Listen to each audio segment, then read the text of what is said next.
Mayong adlaw mga binati o minahal kong matalomlon. Kita nag live diri sa atbang sa Tabang sa portion sa Canigaw Island.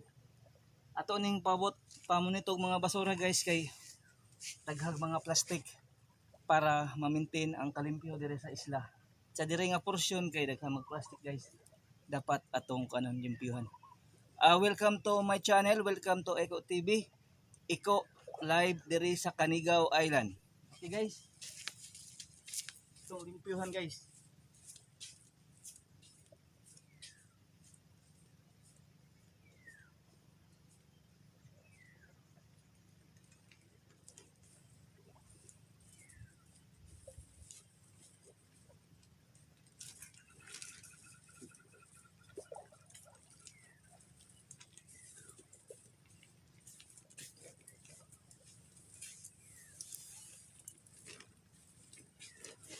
Guys na.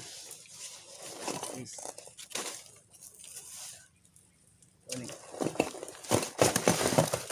Dapat guys, ma-maintain ang hindo diri. Diri sa isla guys. Dapat kuan. Kaya daghang mga plastic guys.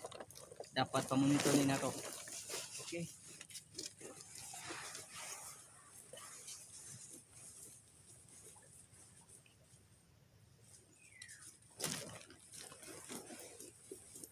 Guys, mga basura. So, hangyo lang sa nakos mga turista.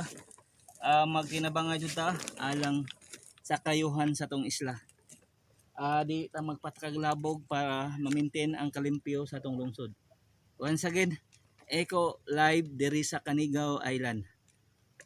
Karon March August 30 Heroes Day, mao nga way trabaho nga himbolunteer ta diri guys. Welcome to my channel, welcome to Eco TV diri sa lungsod sa Matalom.